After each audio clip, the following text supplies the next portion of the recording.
আহার নিদ্রা ভয় মৈথুনানি সামান্য মেতৎ পশুবি নরনাম। ধর্মাস্ত তেষাং পতিত বিশেষ ধর্মেন হীনা পশুবি সমানা।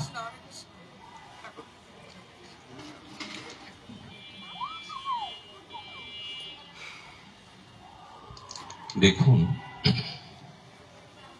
একটি পর্বতমালা হতে, পর্বত শৃঙ্গ হতে একটি পাথর খসে খণ্ডাকৃত হয়ে যখন পড়তে থাকে নিচের দিকে,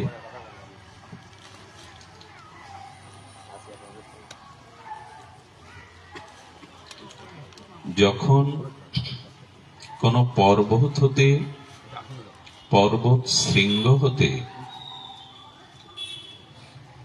পর্বতের খণ্ডিত একটি অংশ আর পতিত হতে থাকে, পড়ে যেতে থাকে, সেই পতিত পর্বত খণ্ড অংশটি বারবার ধাক্কা খায় এপাশে ওপাশে। যখনই ধাক্কা খায়, কোথাও কিচড়, কোথায় ময়লা, কোথায় জীর্ণতা লাগতে থাকে। যখনই পর্বতখণ্ড শৃঙ্গের অংশ বিশেষ খসে পড়তে থাকে, সে বারবার আঘাত পেতে পেতে পেতে পেতে পতিত হয়। যেখানে আঘাত খায় সেখানের ময়লা আবর্জনা কিচড় ওর গায়ে লাগতে থাকে। তেমনি আমার মতো মাদিষ্য জীবের বারবার এই সংসারে বহু জনিতে পতন হতে হতে যেসব জনিতে আমি গেছি, জলচর, স্থলচর, উভয়চর, আকাশচর, কত জীবজন্তু তো হয়েছি। সেই ভগবান হতে স্খলিত হয়ে পতিত হয়ে ভজনহীন জীবন পতন মুখে যেতে যেতে যে যে জন্ম গ্রহণ করেছি, সেই জন্মের কুসংস্কার, ভোগ, বাসনা, ময়লা আমার চিত্তে সংস্কার রূপে এসে গেছে। যে পাথরটা পড়ছে, তো যেখানে আঘাত করছে ওখানে যে জরাজীর্ণতা, ময়লা আছে, ওটা লেগে যাচ্ছে। আমাদের জীবনের অবস্থা তাই, বারবার পতিত হচ্ছি। যেখানে যেখানে জন্মাচ্ছি সেখানের ভোগ সংস্কারটা আমার ভেতরে রয়ে যাচ্ছে। এই সংস্কার, যে ভোগ বাসনা, প্রবৃত্তি বাসনা, এই বাসনাই হলো সাধনার পথে সব থেকে প্রতিবন্ধক। যত যত পূর্বজন্মের কুসংস্কার, ভোগ, প্রবৃত্তি, বাসনা, এই বাসনায় সাধনাকে আনতে দেয় না। সাধনার পথে বাধা কোনটা? বাসনা। শান্তি তো সকলেই চায়, নিজের কল্যাণ তো সকলেই চায়, হয় না কেন? ওই যে জন্ম জন্মান্তরের বাসনা সাধনার পথে বাধা, সাধনা হতে দেয় না। এখন এই ভাগবতের আশ্রয় কেন, ধর্মের আশ্রয় কেন, ভজনের আশ্রয় কেন? ধর্ম ত্রিধাতু প্রত্যয় যোগে ধারণ বলা হয়েছে। ধারয়তি ইতি ধর্ম, যা ধারণ করে। আমি যদি ধর্মের আশ্রয় নেই, সদ্গুরুদেবের চরণাশ্রয়, ভাগবতের সাধু সঙ্গের আশ্রয় নেই, কি হবে? ধর্ম যদি আমি ধারণ করতে পারি, ধারণ করা প্রয়োজন। কোন বস্তু ধারণ ছাড়া তার অস্তিত্ব টিকে থাকে না। এই জন্য আমাদের মধ্যে যখন আত্মা আমার দেহটাকে ধারণ না করে, তখন দেহ পড়ে যায়। আচ্ছা, মৃত ব্যক্তি কখনো দাঁড়াতে পারে? তার স্বকীয় শক্তিতে, নিজ শক্তিতে দাঁড়াতে পারে? কেন দাঁড়াতে পারবে না? কেন? বডিটা তো আছে, হাত পাও তো আছে। যে তাকে ধারণ করত সে না। এই জন্য আমাদের অস্তিত্বকে যে ধারণ করে, তাকে যদি ধর্ম বলা হয়, তবে এখন বিচার করতে হবে যথাযথ ধর্মকে আমরা ধারণ করেছি। যদি যথাযথ ধর্ম ধারণ করে থাকি, আমার আর পতন হবে না। অবারিত পতনের হাত থেকে যা আমাকে রক্ষা করে তারই নাম ধর্ম। ধর্ম শব্দের সরলত্ব হলো পতন হতে, স্খলন হতে যা রক্ষা করে তারই নাম ধর্ম। আমরা সেটি ধারণ করেছি কিনা এখন জিজ্ঞাসা আসতে হবে, সমীক্ষা আসতে হবে। আমরা যা আচরণ করছি সেটি যথাযথ ধর্ম নিরূপণ হচ্ছে কিনা। লক্ষ্য করুন, এই যে অনন্ত জন্মের জন্মান্তরীণ কুসংস্কার বাসনা আমার ভিতরে আছে সংস্কার রূপে, এই সংস্কার আমি ধারণ করে আছি। যখন ধর্মকে, সদ্গুরুর চরণকে, ভাগবতকে ধারণ করব, তখন ওই সংস্কারটা আমার ভজনের পথে, কল্যাণের পথে, প্রগতির পথে, ভক্তির পথে আর বাধা দিতে পারবে না। তো এখন এই ধারণটা লক্ষ্য করুন, ধারণটা আবার বাইরে হলে হবে না। আচ্ছা, আমার জামাটা আমি পরিবর্তন করতে পারি কিনা, আমার বস্ত্রটা পরিবর্তন করতে পারি, কিন্তু আমার ভেতরে যেটা আছে, ওই যে অহংকার, ভোগ বাসনা, এটা বাইরে না ভেতরে? তো জামা বা বাইরের বস্তু পরিবর্তন, পরিত্যাগ সহজ, ভেতরের তা পরিত্যাগ করা সহজ কি? ওইটা কঠিন হয়ে দাঁড়ায়। আমি এখন মালা নিতে পারি, তিলক নিতে পারি, আমাকে আপনারা বৈষ্ণব বলতে পারেন। আমি খুব দ্রুত আমার বস্ত্রখণ্ড, আমার বাইরের অংশ ত্যাগ করতে পারি, কিন্তু ভেতরে যা আছে, ভেতরের ত্যাগটাই ত্যাগ, বাইরের ত্যাগ নয়। ভেতরের ত্যাগটা যদি না আসে, বাইরে যা কিছু আমরা দেখি এর দ্বারা নিরূপণ হবে না আমি যথাযথ ধর্মকে আশ্রয় করেছি কিনা। এই ভেতরের ত্যাগটাই হলো ধর্মের মূল। ধর্মের মূল হলো এই ভেতর থেকে অনন্ত জন্মের যা কিছু তা সে সংস্কার করে আনবে। এই জন্য ভেতরটা দেখা যায় না, ভেতরের বস্তু ত্যাগ খুব সহজ নয়। এই জন্য এই ভেতর থেকে অনন্ত জন্মের যে ভোগ প্রবৃত্তি, আমাদের যা কিছু ভজনের অন্তরায়, এক কথায় সার্বিকভাবে যাকে বাসনা বলি, কামনা বলি, এই কামনা কিন্তু আবার আমাদের গৌড়ীয় বৈষ্ণব বলছেন, আচার্যগণ বলছেন কামনা ত্যাগ করা যাবে না। কিন্তু কামনাটা আপনাকে পরিক্রিয়ার দ্বারা, ক্রিয়ার দ্বারা কামনাটার মোড় ঘোরাতে হবে। কামনাটার যে গতিপথ, ওই গতিপথটা ফিরিয়ে দিতে হবে। কামনা থাকুক, ইচ্ছা থাকুক, বাসনা থাকুক। দেখুন, অনন্ত জন্মের কুসংস্কারের প্রথমে সাধনার পথে, ভগবত ভক্তির পথে, ত্যাগ বৈরাগ্যের পথে যেটা প্রথম বাধা, খুব ধ্যান দিয়ে শুনুন, প্রথম বাধাটা হলো অহংকার। অহংকার ভেতরে থাকে না বাইরে থাকে? অহংকারের সংজ্ঞা কি জানেন? অহংকারের সংজ্ঞা হলো যে কোনো বস্তু, ব্যক্তি, পরিস্থিতিতে যদি কেউ আমাকে ছোট করতে চায়, তখনই অহংকার মাথা চাড়া দেয়।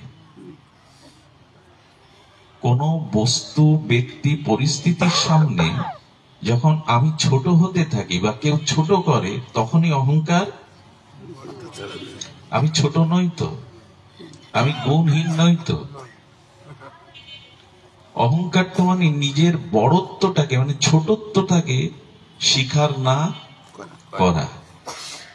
আমি বক্তা, আমি পণ্ডিত, আমি জ্ঞানী, আমি ধনী, আমি মানি। যখনই কেহ আমাকে এর থেকে একটু নিচে নামাতে চায়, তখন আমার অহংকার প্রকাশ হয়ে পড়ে। কাউকে ছোট করে দেখবেন, তার অহংকার, আমি এত ছোট নই তো, আমাকে ছোট ভাবা হলো কেন? তো অহংকার যেটা আমাদের মধ্যে আছে, এটা সব থেকে বড় বাধা। যতদিন অহংকার আছে, অহংকার ও বিমূঢ় আত্মা, গীতায় ভগবান বলছেন মানুষকে বিমূঢ় করে দেয়, মূর্খ করে দেয়। পতনের মূল কারণ হলো অনন্ত জন্মের এই অহংকার। অহংকার ও বিমূঢ় আত্মা।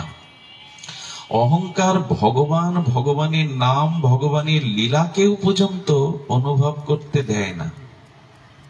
দ্রৌপদীর বস্ত্রহরণে অহংকার, দুর্যোধন, দুঃশাসন বুঝতে পারছে না যে 12 হাত কাপড় ঘোরাচ্ছে না কেন। সারাদিন ধরে হস্তির বলে টেনে কাপড় ঘোরাতে পারছে না কেন।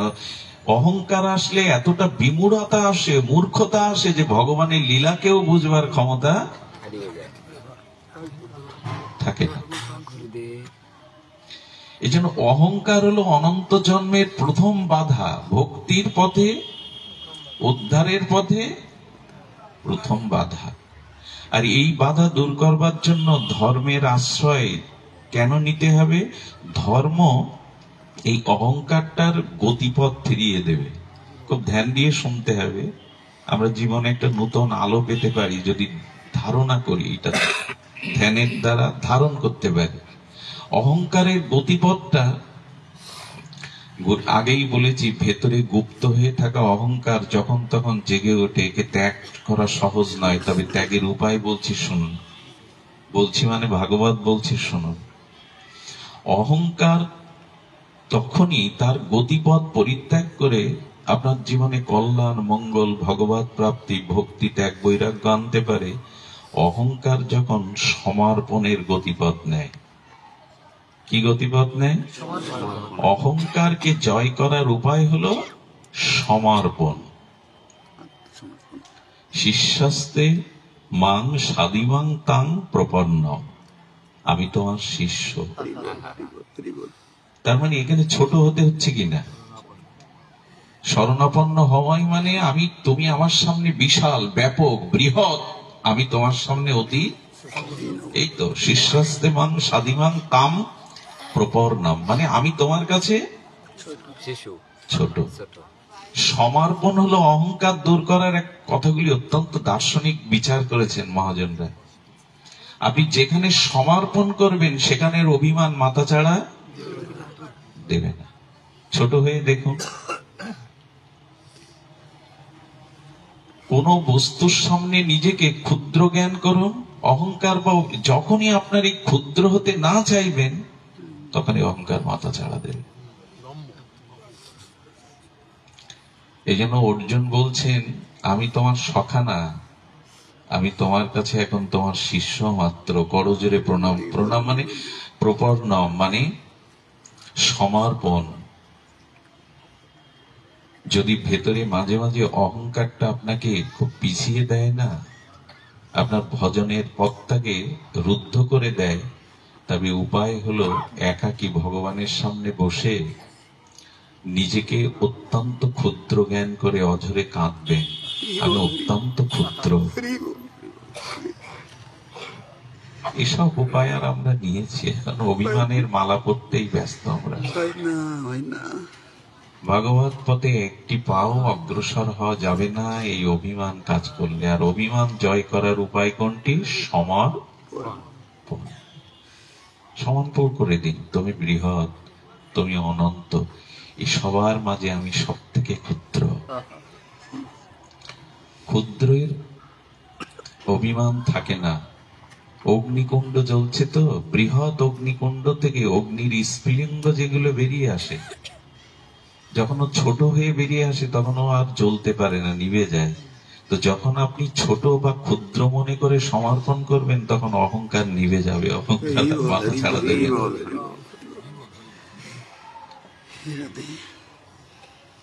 এই জন্য বড়ত্বকে পুড়িয়ে ফেলুন। আর পুড়াবেন কি করে? সমর্পণ। তুমি বৃহৎ, তুমি শ্রেষ্ঠ, আমার অস্তিত্বই নেই তুমি ছাড়া।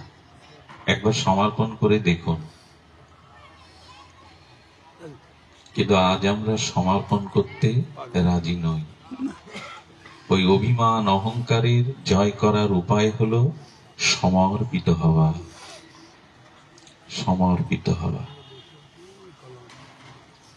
যতদিন এটি না হচ্ছে ততদিন ওই অনন্ত, ওই যে পাহাড় থেকে খণ্ডটা পড়তে পড়তে ঘা ঘা লেগেছে, যেখানে কাদা জড়িয়ে গেছে, ময়লা জড়িয়ে গেছে, ওইগুলো তো আছে।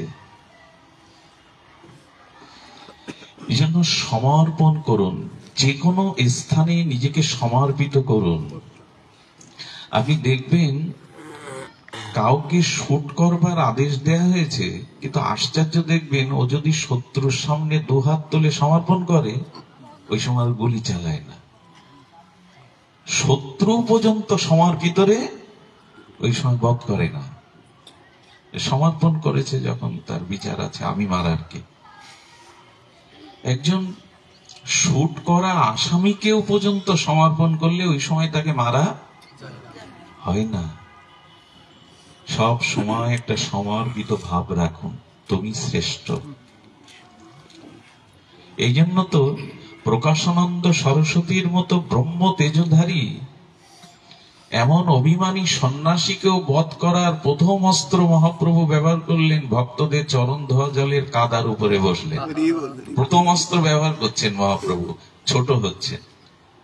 প্রকাশানন্দ সরস্বতীর শপথে শ্রীকৃষ্ণ চৈতন্য গিয়ে কোথায় বসলেন? তার জন্য এখানে আসবো বলেই তো ভক্তদের আসন পাতা রচনা করা, ব্যাসপীঠ রচনা করা। মহাপ্রভু আসবে বলে তার আসন পাতা হয়েছে, সুসজ্জিত আসন। কিন্তু গিয়ে কোথায় বললেন? ভক্তরা যেখানে চরণ ধুয়ে জল কাদা হয়ে গেছে, মহাপ্রভু ওখানে বসে পড়লেন। এই দেখুন, ছোট হলে সমর্পিত হলে কি হয়? জিজ্ঞেস করছেন শ্রীপাদ, হেও এ স্থানে আপনি কেন বসেছেন? এই শ্রীপাদ, আপনার বসবার স্থান আছে? তখন বলছেন, পরম্পরা ধারায় আপনারা আমার অনেক উপরে। আর এই যে 10 নামী সম্প্রদায়, ভারতী সম্প্রদায় অন্যান্য সম্প্রদায় পরম্পরা থেকে একটু নিচে, এই জন্য পরম্পরা ধারায় আপনারা আমার প্রণম্য শ্রেষ্ঠ, তাই শ্রেষ্ঠের আসনে বসতে নেই। এই দেখুন, এতেই কাজ হয়ে গেল। সমর্পণ করলেন তো এত ধন্য, যাকে দেখতে নারায়ণ সম, যার তেজদীপ্ত কোটি সূর্য প্রভার মতো, তার ধন্য এমন। ওতেই প্রকাশানন্দ সরস্বতীর প্রথম বাণ লেগে গেল। একটু সমর্পণ করে দেখুন, অহংকার মাথা চাড়া দেবে। অহংকারকে জয় করার উপায় হলো সমর্পণ। মানেই কিন্তু শিষ্য হতে হবে, ছোট হতে হবে। এই জন্য গৌড়ীয় বৈষ্ণবের সাধনার মূল মন্ত্র হলো দৈন্য, দীনতা, আপনারে হীন জ্ঞান, অযোগ্যতা বুদ্ধি। লিখে নিন হৃদয়ে, আপনারে হীন জ্ঞান, অযোগ্যতা বুদ্ধি, ইহাতেই প্রেম, ইহাতেই সর্ব সিদ্ধি।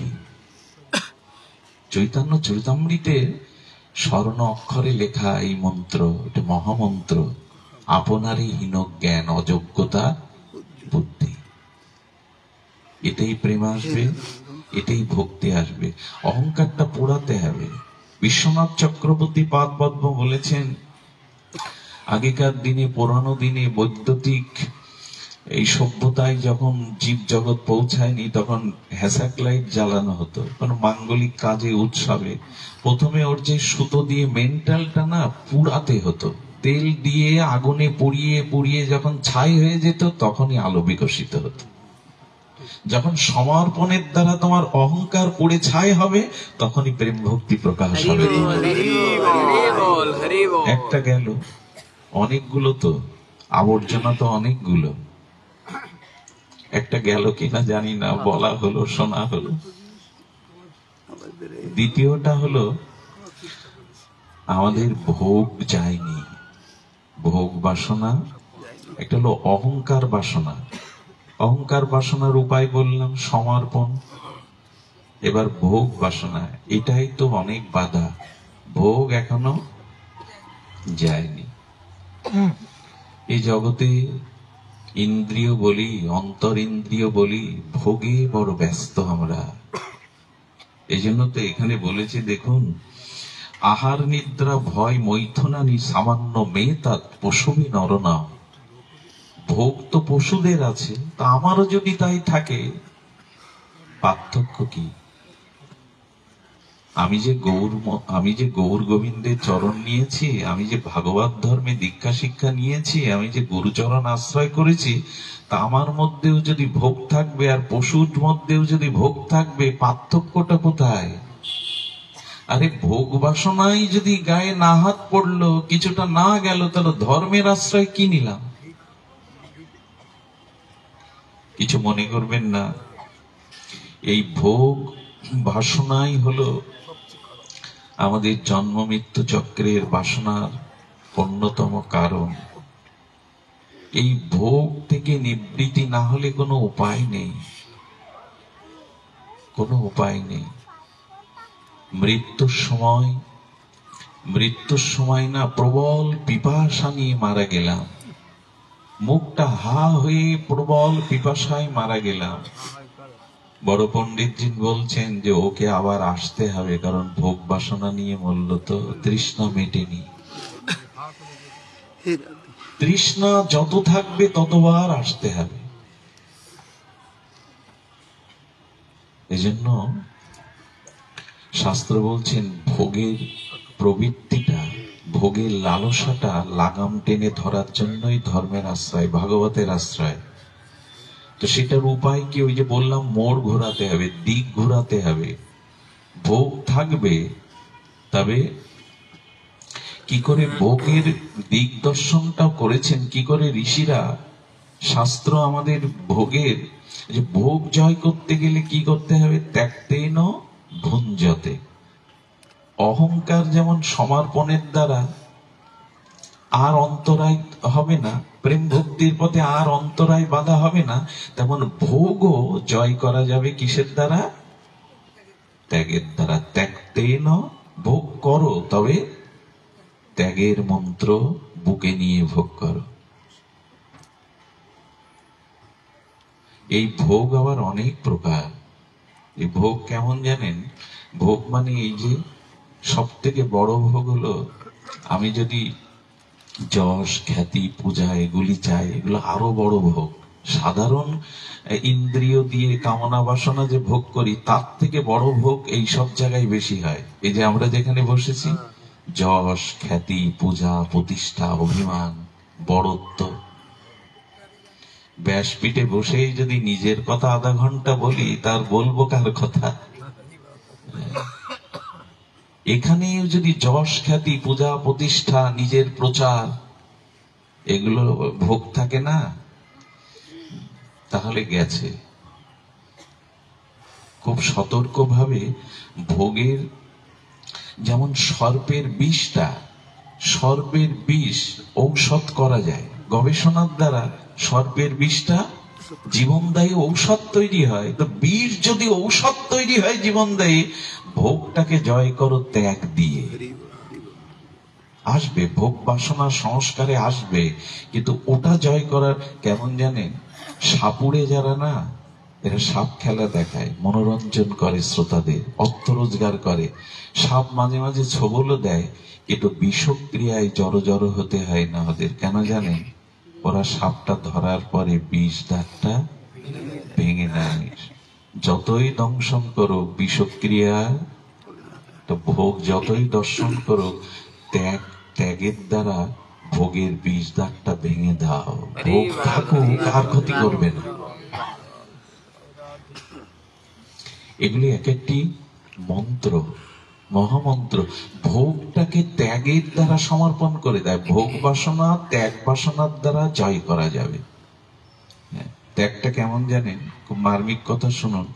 জলে পড়ে গেলে, নদীতে বা সাগরে, আপনি যদি জলটা নিতে থাকেন, গাল দিয়ে হাত দিয়ে জল নিজের দিকে নিতে থাকেন, কি করবে? জলাশয় নদ নদী আপনাকে কি করবে? কথা বলুন, ডুবিয়ে দেবে। জলে পড়ে যাবেন, জল নিতে থাকবেন নিজের ভিতরে, গাল দিয়ে হাত দিয়ে নিতে, জড়িয়ে ধরতে যাবেন, মানে নিজের কাছে নিতে যাবেন, ডুবে মরবেন। জল যদি ছেড়ে দিতে থাকেন, হাত পা ছুড়ে, আপনাকে ডুবাবে না। লক্ষ্য করবেন, জলে যতক্ষণ হাত পা ছোড়াছুড়ি করবেন, জলের ক্ষমতা নেই আপনাকে, সাগর হলেও ক্ষমতা নেই আপনাকে ডুবাবে, কারণ আপনি নিচ্ছেন না, ছেড়ে দিচ্ছেন। এই সংসারে থাকা, সংসার সাগরে ডুবে না যাওয়ার মন্ত্রই হলো ভোগ নয়, ত্যাগ করতে। হরি বলতো দিলাম, ত্যাগ না আসলে কিন্তু ডুবে যেতে। কত বড় মার্মিক কথা শুনুন তো, না কষ্ট পাবেন না। হরিবোল দিয়েছেন বলে মানে কথাটা আরো সুন্দর করবার জন্য বলা। হরিবোল দিতেই হবে, স্বাক্ষর করতেই হবে। কত বড় কথা বলুন তো। জলে পড়ে গেলে যদি নিতে থাকেন জল, যেমন পদ্ম ফুল যদি জল টেনে নিত, ও অন্য পাতার মতো পত্রের মতো পচে গেলে নষ্ট হয়ে যেত। জল টানে না বিধায় জলের উপরে ভেসে থাকে। সংসারে থাকার বিদ্যা কি জানেন? ভোগ নয়, ত্যাগের উপরেই তুমি ভাসতে পারবে, এটাই সংসারের নিয়ম। বলি এই জন্য কি বলতে হবে? আমার হলে তো ভোগ, এই সংসারটা প্রকৃতির, আর প্রকৃতির ঈশ্বর ঈশ্বরের, সবই তার, তা আমি কি ভোগ করবো? ব্যাংকে যদি ক্যাশিয়ারের কাজ করেন, তার বাড়িতে যদি রোগের কারণে টাকার দরকার হয়, কোটি কোটি টাকা যে হাত দিয়ে উনি গুনছেন, ওই টাকা বাড়ি আনে তো? কি মনে করে উনি এটা আমার ভোগের? এটা অন্যের দ্রব্য। সংসারে তেমনি সামনে থাকতেও ছুটতে থাকুন, যা আছে ত্যাগ করতে থাকুন, তবেই বাঁচবেন, নালে ডুবে যাবে। জলে পড়ে গেলে হাত পা না ছুটলে, নিতে থাকলে কিন্তু ডুবে যাবে। আরেকটা জিনিস কি জানেন? ভোগ যারা সর্বদা চায়, এরা ভোগ করতেও পারে না, এদের কেউ বিশ্বাসও করে না, এদের কেউ কিছু দেয় না। আমি দেখেছি এক মহাজন, অনেক ধনী শিল্পপতি, কোথাও যেতে গেলে কর্মচারীর হাতে ক্যাশের চাবি দিয়ে যেত, নিজের ছেলের হাতে দিত না। কারণ সে জেনে গেছে ছেলের থেকে ক্যাশ সে ভোগী, কর্মচারীর হাতে চাবি দেবে, ছেলের হাতে দেবে না। ত্যাগ যত করতে থাকবেন, ভোগ আপনার জীবনে তত বেশি আসবে। নিতে থাকুন, এক সময় আপনার পাশে কেউ দাঁড়াবে না। যে যত চাই না, যে যত নিতে চায়, যে যত ভোগ করতে চায়, এক সময় ভোগ তাকে ছেড়ে চলে যায়, তাকে কেউ বিশ্বাস করতে চায় না। দেখবেন এই জগতে যে যত বেশি না চায়, তাকে দেওয়ার জন্য সবাই ব্যস্ত হয়ে যায়। একটু ছেড়ে দেখুন, ত্যাগ করতে শিখুন, ভেসে থাকবেন, ডুববেন না। ব্যাংকের টাকাগুলি ক্যাশিয়ারের সামনে আছে, প্রয়োজন আছে, কিন্তু ওইখানেও ত্যাগ দেখে। এমনকি কলমটাও নিয়ে আসে না, এটা অফিসের কলম, এই জগৎটা ভগবানের অফিস। ওই চেয়ারটা, কলমটা, যা কিছু আমার বলে পেয়েছি, এটা ভগবানের, এটা ভগবানের অফিস। এই সংসারটা, এখানে আমার কোনো কিছু দাবি করতে পারি না আমি। আর দাবি করলেও কি, আপনি সাথে নিয়ে যেতে পারবেন না তো। সেই মাটির কলসিটাও তো ভেঙে দিয়ে আসবে। ছাতা, লাঠি, কাঁথা, বালিশ দেয়, কিন্তু হাতে সোনার আংটি খুলে নেয়। বলে কি, বাবার এটা খুব প্রিয়, এই কাঁথাটাই উনি গায়ে দিতেন, এই জামাটা গায়ে, এই ছাতাটা, এই লাথাটা, ওইগুলো দেয় শ্মশানে, কিন্তু সোনার আংটি দেয় না, খুলে নেয়। কত ফাঁকির জায়গা এটা। এই জন্য খুলে নেবে তো। আপনি ত্যাগ না করতে চাইলেও কিছু নিয়ে যেতে পারবেন না তো। সব এইখানে অফিসের জিনিস তো অফিসেই রাখতে হবে, বাড়ি আনলেই তো আপনার চাকরি শেষ। ত্যাগ সমর্পণের দ্বারা ভোগ নিয়ন্ত্রিত হবে। এই এক একটি কথা আমাদের জীবন পরিবর্তন করতে পারে। যে কোনো জায়গায় একটু ত্যাগ স্বীকার করে দেখবেন, শান্তি পাবেন। ভোগ আর মাথাচাড়া, 20 দাঁত ভেঙে দিলে ছবল মারলেও কি, ত্যাগই হলো 20 দাঁত ভাঙা। ত্যাগ করে দেখবেন। আজকে দুপুরেই আমি এটা বলছিলাম, 5 জনের জন্য রান্না বান্না হয়েছে, 5 জন অতিথি এসেছে। নিজেদের ওই আহার্য বস্তু 5 জনকে বসিয়ে মন খুলে সেবা দেবেন, দেখবেন ঘরের মধ্যেই স্বর্গীয় আনন্দ ভেসে বেড়াবে। তো ত্যাগ করে, একটু ত্যাগ করে দেখুন। আজ আমরা ত্যাগ ভুলে গেছি। এই জন্য ত্যাগাৎ শান্তির অন্তরম। গোবিন্দ বলেছেন, যদি শান্তি পেতে চাও তাহলে ত্যাগ করতে শেখো। ত্যাগাৎ শান্তির অন্তরম, গীতার এক একটা বাণী, বাণী নয়, মহাবাণী। ত্যাগেই তোমার জীবনে। আচ্ছা, তার সব থেকে বড় প্রমাণ কি জানেন? যখন চাকরি করি, অর্থ রোজগার করি, ভোগ খাওয়া দাওয়া, ঘুরে বেড়াই, এই সময় শান্তি পায় না গভীর ঘুমের মধ্যে শান্তি পায়? কথা বলুন, কেন? ওই সময় তো কোনো স্ত্রী নেই, পুত্র নেই, ভোগ নেই, বেড়ানো খাওয়া দাওয়া নেই, ওই সময় সুখ পান কেন? এটাই প্রমাণ করে ভোগের মধ্যে শান্তি পাওয়া যায় না, ভোগ থেকে দূরে সরে গেলেই শান্তি পাওয়া যায়। ঘুম না হলে আপনি বাঁচবেন না।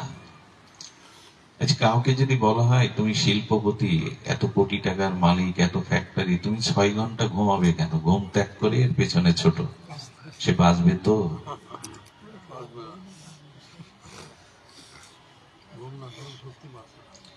ঘুম আমাদের বিষয় থেকে দূরে সরিয়ে নিয়ে যায়। এই জন্য ঘুমের মধ্যে মানুষ রোগী যন্ত্রণা কাতর হলেও ডাক্তারের কাছে ঘুম প্রার্থনা করে, ওটাই শান্তি। বিষয়ের মধ্যে, ভোগের মধ্যে শান্তি নেই, এটা প্রমাণ করে নিদ্রা, ঘুম। ঘুমে তো স্ত্রী থাকে না, পুত্র থাকে না, নিজের দেহাবেশও থাকে না।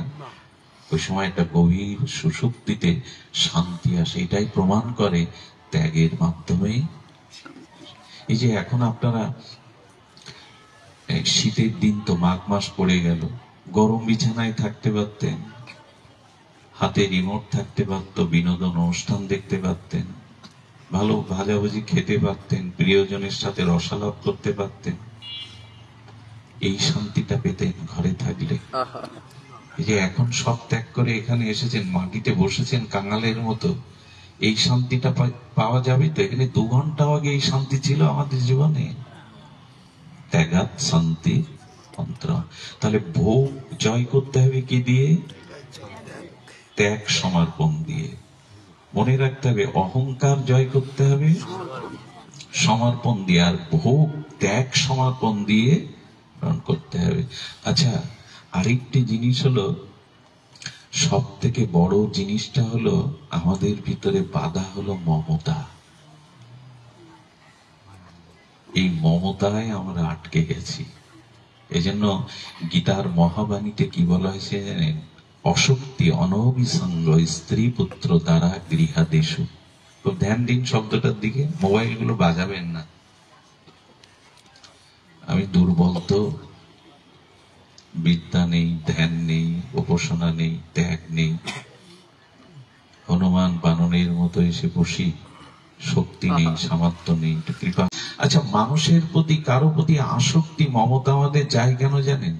2বার বলেছি কথাটা, কারণ বারবার বলতে হয় কিছু কথা। এই জন্য একটা শক্ত প্রস্তর খণ্ডকে মাটির নিচে পুঁততে গেলে, পতিত করতে গেলে বারবার আঘাত দিতে হয়। একবার আঘাতে ওটা পতিত হয় না, আর বারবার আঘাত করলে শক্ত হয়ে পতিত হয়। কিছু কথা আছে বারবার শোনাতে হয়, বারবার বলতে হয়। সেটা হলো, আমরা এই যে মমতায় জড়িয়ে যাওয়ার একটি কারণ হলো, যেখান থেকে আমরা সুখ পাওয়ার আশা করি সেখানেই মমতায় জড়িয়ে যায়। কোন বস্তু থেকে, ব্যক্তি থেকে যখন আপনি সুখ পাওয়ার আশা করেন, তখনই মমতার জাল আপনাকে জড়িয়ে ফেলে। এটা একটু হিসাব করবেন, দেখবেন আপনার নিজের জীবনে আঙুল তুলুন, নিজের পরীক্ষার স্থলে বসুন। যাদের যাদের প্রতি আপনার মমতা চলে গেছে, যে মমতা আপনার ভগবানের প্রতি মমতাটা কমিয়ে দিয়েছে, এর মূল কারণ সেই সেই বস্তু, ব্যক্তি থেকে আপনি সুখ চেয়েছেন, এই জন্য মমতায় জড়িয়ে গেছে। যখনই কোনো বস্তু থেকে আপনি তার কাছ থেকে সুখ আদায় করবেন ভাববেন, তখনই মমতা, এবং যে আপনাকে ওরকম সেবা দেয়, সুখ দেয়, খুব একটা মমতা জড়িয়ে দেয়। ভগবান বলছেন কি, মোড়টা ঘুরিয়ে দাও না, সুখ কারো কাছে নেই, আমার কাছে ছাড়া। মমতাটা আমার প্রতি আসুক, ওটাই প্রেম, ওটাই ভক্তি। মমতা, স্ত্রী পুত্র সংসারের প্রতি কর্তব্য রাখো, বিচার রাখো, মমতা রাখতে যেও না, ঠকে যেতে হবে। কি অপূর্ব! আমাদের দুটো জিনিস আছে, হৃদয়ে আছে মমতা মানে অনুরাগ, আর আমাদের স্মৃতিতে আছে, ব্রেনে আছে বিচার করার ক্ষমতা, বুদ্ধি। ভগবান বলছেন এক কাজ করো, বুদ্ধি আর বিচারটা সংসারে দাও, আর মনে যে মমতা আছে, অনুরাগ আছে, ওটা আমায় দাও, নালে উলট পালট হয়ে যাবে। গেছে তো উলট পালট হয়ে। মমতাটা দিয়েছি সংসারকে, দেহ গেহ আত্মীয় স্বজনকে, ও তা অমুক তমুক একে তাকে দিয়েছি, আর মাঝে মাঝে বিচার দেই ভগবানে, নরকে যাতে না যেতে হয়, মরার পরে যাতে পতিত না দেয়, তাই একটু ভগবান বিচার করে ভগবানকে ডাকে, আর মমতা সব এদের দিয়েছে। যেখানে যত বেশি মমতা, সেখান থেকে তত বেশি দুঃখ আপনাকে পেতেই হবে, লিখে নিন। যেখানে যত বেশি মমতার গাঢ়ত্ব, আপনার জীবনে অপেক্ষা করছে সেখান থেকে সব থেকে বড় ব্যথা পাওয়ার। কিছু মনে করবেন না, দেবর্ষি বা নারদ যখন তার পূর্বজন্ম বৃত্তান্ত কৃষ্ণদৈপায়ন ব্যাসকে শোনাচ্ছেন, তখন বলছেন আমি দাসীপুত্র ছিলাম, আমার মায়ের আমি ছাড়া কোনো অবলম্বন, বিধবা মা, কাঙালিনী মা, লোকের বাড়িতে দাসীগিরি করে, আমি তার একমাত্র অবলম্বন। চাতুর্মাস্য ব্রতে বৃন্দাবন থেকে 4 জন মহাত্মা এলো, তাদের প্রসাদ, তাদের করুণা দৃষ্টি, তাদের একটু সেবা করার, পাশে বসবার সুযোগ পেয়েছিলাম। সাধুদের প্রতি এত মমতা এলো, আমি সাধুদের সাথে বনে চলে যেতে চাইলাম। সাধুরা বলল মা বেঁচে আছে, মায়ের একমাত্র ধন, মা যতদিন বেঁচে আছে ততদিন তুমি এসো না, তোমার কানে মন্ত্র দিচ্ছি, মা যখন থাকবে না তখন তুমি বনে আমাদের কাছে এসো। এরপরে নারদ ওই যে অমৃতের স্বাদ পেলে আর চিটে গুড় কে খেতে চায়, সাধুদের সান্নিধ্য, সাধুদের মুখে হরি কথা, ওই যে সাধুরা কানে হরিনাম দিয়েছে, এত মধুর হতে লাগলো, নারদ ঘুমায় না রাত্রে। কি প্রার্থনা করে শুনলে আবার কেউ কষ্ট পাবেন না, মা মরবে কবে। একথা কেউ আবার ভুল ব্যাখ্যা করবেন না, বিল্লমঙ্গল ওলট পালট কথা কেন বলে গেল। মা মরবে কবে মানে মাই তার তখন বাধা। যখন শুনলো গোদহন করতে গিয়ে সর্পাঘাতে মা মারা গেছে, গিয়ে কাঁদলো বটে, মায়ের শেষ কাজ করলো বটে, বৈষ্ণব শ্রাদ্ধাদি করে মহোৎসব করলো বটে, কিন্তু মনে মনে প্রসন্ন হতে লাগলেন, বাধাটা দূর হয়েছে, বাধাটা দূর হয়েছে। আচ্ছা, মাকে মার প্রতি এরকম ব্যবহার করছেন কেন জানেন? করছে এই জন্য, মা তুমি যাও, এই দুঃখ যন্ত্রণা হতে নিষ্কৃতি পাও, আর আমিও যে পথে যাব সে পথে গিয়ে যেন তোমায় উদ্ধার করতে পারি।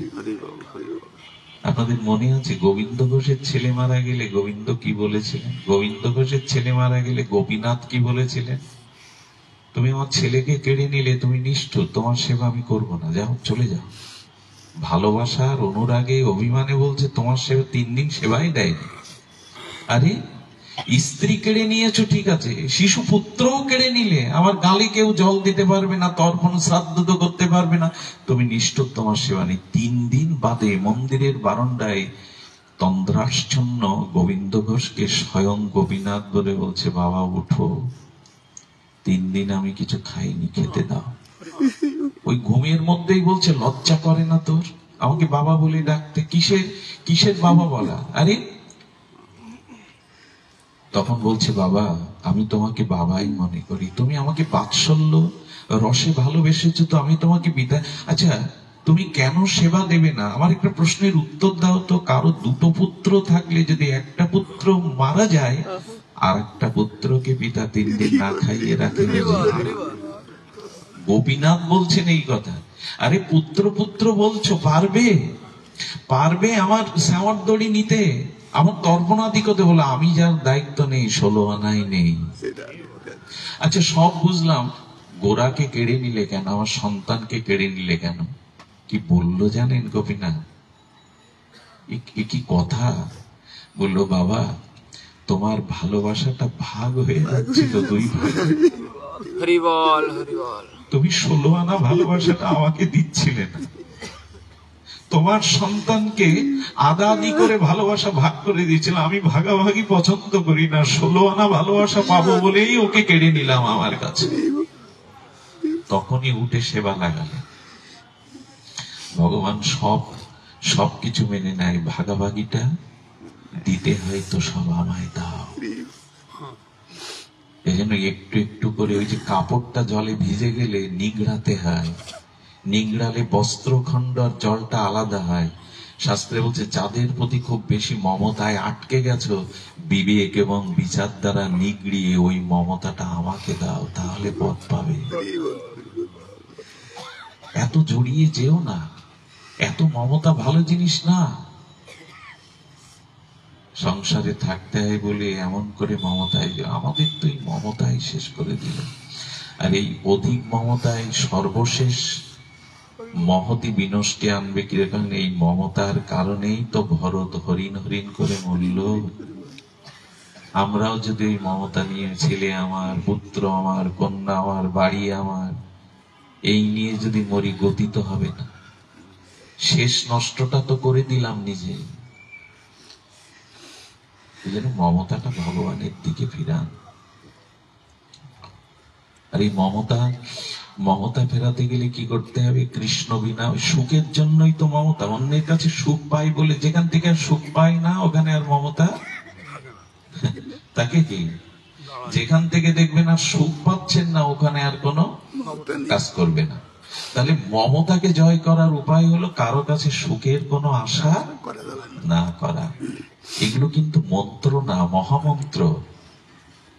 কারো কাছে যখন কোনো সুখের আশা না করবেন, তখনই তার প্রতি আর মমতা থাকবে না। আমার যদি এখন প্যারালাইসিস হয় না, মলমূত্র ত্যাগ করি না, আমার পরিবারই আমাকে ছেড়ে দেওয়ার জন্য ব্যস্ত হয়ে যাবে। ভগবান কষ্ট পাচ্ছে, নিয়ে না। আর আমার তুমি ছাড়া চলবে না, তুমি ছাড়া কি করে বাঁচবে, এইসব বাণী আর তখন থাকবে না। প্রভু কষ্ট পাচ্ছে, নিয়ে নাও। সুখ তো আর আমার কাছ থেকে ওরা পাবে না। কারো কাছ থেকে অধিক সুখ পাওয়ার আশায় মমতা জড়িয়ে দেয়। আর এই মমতায় আমাদের বন্ধনের একটা আটা, কতদিন একটা দ্রব্যকে জুড়ে রাখে, একটা কাঠকে, একটা পেপারকে, একটা আটা উঠতে চায় না। মমতাও আমাদের সংসারে আটকে দেয়, ভগবানের কাছে যেতে দেয় না। তিনটি উপায় বলা হলো। এরকম করে ভেতরে যা আবর্জনা আছে না, এগুলো দূর করতে হবে। ভাগবত এইগুলোই শেখায় আমাদের। দেখুন, ভাগবত কথা কাহিনী না। এই যে আমরা কাহিনী শুনি না, আজকাল ভাগবতে কাহিনীর মতো হয়। সব সময় কাহিনী নয়, কাহিনী আর কথা এক। কাহিনী কাকে বলে, কথা কাকে বলে, খুব ধ্যান দিন, কথাটা আনন্দ পাবেন। কাহিনী হলো ঘটনাক্রমে ঘটে যাওয়া কোনো ঘটনাকেই বলে, কালক্রমে কোনো ঘটে যাওয়া ঘটনাকে বলে কাহিনী। আর কাহিনী মানুষ শোনায় মনোরঞ্জনের জন্য। কাহিনী কিসের জন্য শোনায়? কাহিনী বললে মনোরঞ্জন হয়। কাহিনীর আর একটা ক্রিয়া আছে, বাচ্চাদের ঘুম পাড়ানোর জন্য মা কাহিনী কাজে লাগায়। বাচ্চাদের ঘুম পাড়ানোর জন্য। কথা কি তাই? হরি কথা কি কাহিনী? কাহিনী না। কাহিনী কালক্রমে ঘটে যাওয়া কোনো ঘটনা, যা মানুষের মনোরঞ্জন করে, শিশুদের ঘুম পাড়ায়। আর কথা কাকে বলে জানেন? হরি কথা। আহা, কত শব্দ থেকে কথা শব্দ নিষ্পন্ন হয়েছে। কত শব্দের অর্থ হলো, কত শব্দের অর্থ হলো সুখায়তি, স্থাপয়তি, ইতি কথ, ইতি কথা। কথা হলো তাকেই বলে সুখায়তি, স্পয়তি, অর্থাৎ যা আমাদের চিত্তে পরম চিন্ময়, অপার্থিব একটা আনন্দের জায়গায় আমাকে পৌঁছে দেয়, তারে বলে কথা। অপার্থিব, চিন্ময়, অলৌকিকতর। কথায়াং স্থাপয়তি সুখং, যা অনির্বচনীয়, পরম একটা সুখের স্থানে আপনাকে আমাকে পৌঁছে দেয়, এরই নাম হলো কথা। সে কথা অবশ্যই ভগবানের নাম, রূপ, লীলা কথা। এখন কি আমাদের একটা অন্য জায়গায় পৌঁছে দেয়নি হরি কথা? দেয়নি কি? মাথায় বোঝা রেখেছে, কোনো মনে কোনো দুশ্চিন্তা রেখেছে? এক অপার্থিব চিন্ময় সুখের স্থানে যা আমাকে নিয়ে যায়, এরই নাম হরি কথা, এরই নাম হরি কথা। আর কি জানেন? কাহিনী দ্বারা ঘুম পাড়ানো হয়, আর হরি কথার দ্বারা অনন্ত জন্মের ঘুম ভাঙানো হয়। আমরা একরকম ঘুমন্ত জীব, আমরা ঘুমিয়ে আছি এই মমতা বাসনায়।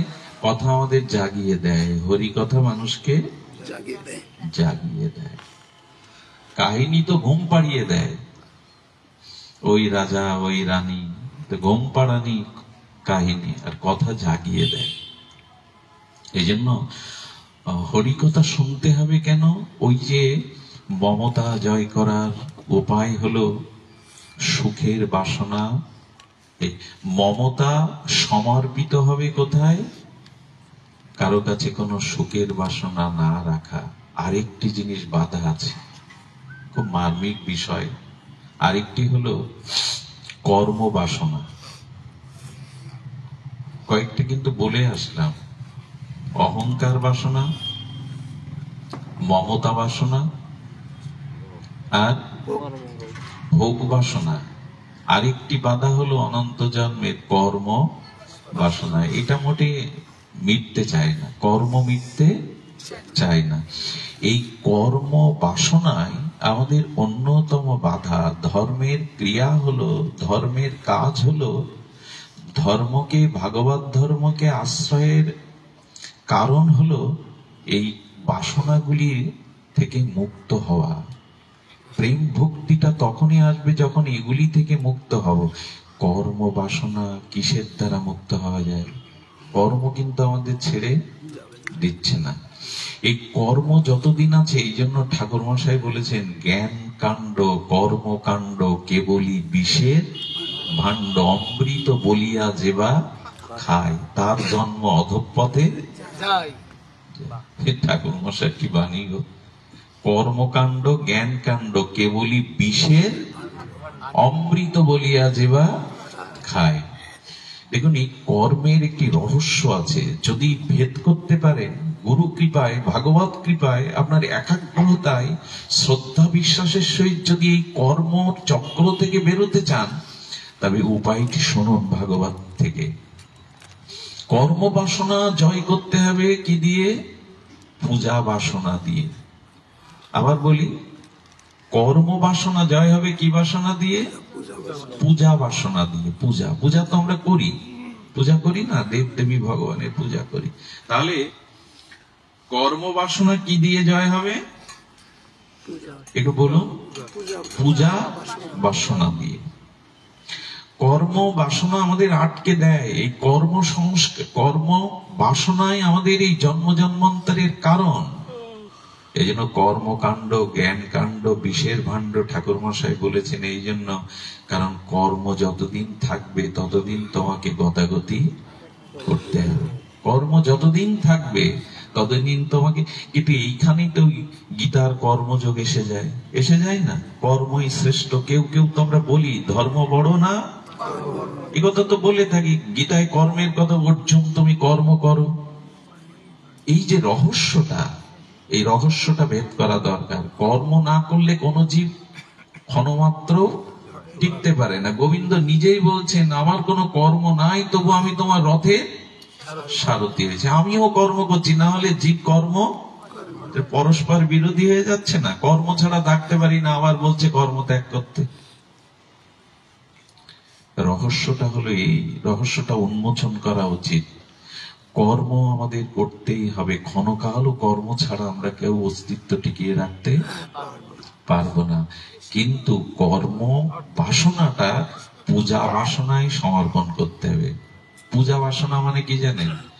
যা কিছু কর্ম করছেন তা পূজারূপ সমর্পণে আসতে হবে। আচ্ছা, পূজাতে দিতে হয় না নিতে হয়?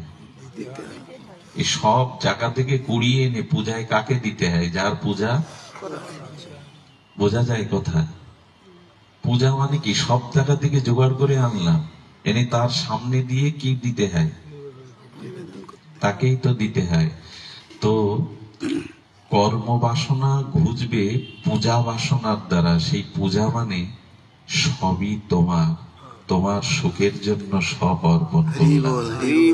এই তার মানে আপনি সকালে স্নান করতে যাচ্ছেন, এটাও পূজা সমর্পণ হয়। স্নানটা যদি করতে গিয়ে মনে করেন স্নান করেই ঠাকুর ঘরে গিয়ে আহ্নিকটা করব, তোমার সুখের জন্য স্নান করতে যাচ্ছে, স্নানটা পূজা। কিন্তু যদি মনে করেন ঠাকুর ঘরে যাব না, একটু স্নান করলে একটু ভোরের ঘুমটা আরামপ্রদ হবে, সুখ হবে, নিজের সুখের কথা ভেবে স্নান করছেন, আর মন্দিরে গিয়ে মঙ্গল আরতি দেবেন বলে স্নান। দুটোই জল, দুটোই স্নান। একটা হলো পূজা আর একটা হলো কর্মের বন্ধন। কি আশ্চর্য কথা না? একই স্নান, একই জল, একটা আপনার কর্মের বন্ধন মুক্ত করছে, কারণ ওই কর্মটা ভগবানের জন্য করছেন। ভগবানের জন্য কিছু করা মানে ওটা পূজা। দেব দেবী ইষ্ট গুরুদেবের জন্য, তার সেবার জন্য, তার সুখের জন্য যেটা সমর্পণ করা হয় তার নাম পূজা। মানে তো দিতে হয়, পূজা মানে নেওয়ার কিছু নেই। এখন সব উপচার গুলো, ভোগ রাগ ধূপ প্রদীপ যা কিছু উপচার সব তাকে দিতে হয়। প্রত্যেকটি কর্ম যদি ভগবানের সুখের জন্য, তার জন্য করতে পারেন, তখন সেই কর্মটা পূজায় রূপ নেয়। আচ্ছা, বাজার করতে যাওয়াটাও পূজা। আপনি যে ব্যাগ থলি নিয়ে বাজার করতে যান না, হ্যাঁ, বাজারটা যদি নিজেদের খাওয়ার জন্য হয়, আর ওই একই বাজার যদি গোবিন্দ গৌর সেবার জন্য অথবা বৈষ্ণব সেবার জন্য বাজার হয়, ওটাই পূজা। তোমার সেবার জন্য বাজার করতে এসছি, এটাও ভক্তি, এটাও পূজা। জীবনটা এরকম করে নিলে কি হয়? কর্ম বাদ দেওয়া লাগে। সব কর্মই পূজায় রূপ নেয়। ঠাকুর মশাই যে মা বলে দিলেন, সব কর্ম যেন কৃষ্ণ কর্ম অর্পণে তোমাকে অর্পণ করে হয়, তাহলে ওটা পূজা হয়ে গেল। আচ্ছা, সব থেকে মজার কথা, আমি যে এখন পাঠ ভগবান শ্রী গুরুদেব ভাগবত স্বয়ং করাচ্ছেন, এই পাঠটাও পূজা হয়ে যায় যদি মনে করা যায় আমি বলছি না, তুমি বলাচ্ছ। তার মানে এখানের যে কৃতিত্বটাই, ভাগবত পাঠ করছি আমি, পাঠক বক্তা ব্যাসপীঠে বসেছি, এটাও যদি মনে মনে বলা হয়, তোমারই তো কথা, তুমি প্রকাশ করছো, তোমাকে সমর্পণ করলাম। আর আপনি যদি শ্রোতার আসনে থেকে বলেন, প্রভু তোমার গুণগাথা শুনেই তো আনন্দ পাচ্ছি, এই আনন্দটা আমি ভোগ করবো না, এই আনন্দটাও তোমায় দিয়ে দিলাম, তাহলে আপনিও পূজা করছেন। এখন কৃষ্ণ পরমার্পণ। সব কাজ যদি তাকে সমর্পণ করে, তার সুখের দিকে তাকিয়ে করেন, সেই কর্মই পূজা সমর্পণ হয়ে যায়। এই হলো বন্ধন মুক্তি পথ। অনেকটা মানে তিতো কথা হয়ে গেল না? তিতো কথা হয়ে গেল। দার্শনিক কথাগুলো তিতো লাগে, কষ্ট লাগে। তবে ভাগবত সাধারণ গ্রন্থ নয়, সর্ব বেদান্তের সার। একটি জিনিস বলি, জীবনে দর্শন ছাড়া আমরা কিছু পাবো না। দেখাটা কিন্তু শোনাটাও শোনা না। আচ্ছা, এই যে আমরা শুনছি, হরিকথা শুনছি, এই শোনাটা কিন্তু শোনাও না, শ্রবণটা কিন্তু সবসময় শ্রবণ না। আচ্ছা, পশু পাখিরা শোনে কিনা? কুকুরকে ডাকলেও চলে আসে কিনা? পশু পাখিকে ডাকলে শোনে কিনা? পশু পাখিও শোনে, আমিও শুনছি, দুটোই কি শোনা? এই জন্য ভাগবত শ্রবণের কথা বলা হয়েছে।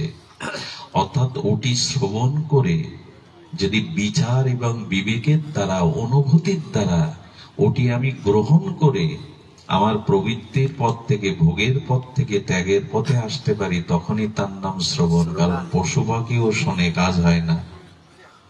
শুনতে তো সবাই পায়, কাজ হয় না। এই জন্য ভাগবত শ্রবণ করতে হয়, শ্রবণের পরে মনন করতে হয়, যাতে ওটা নিজের জীবনে আচরণে আসে। দেখাটা কি সবার দেখা?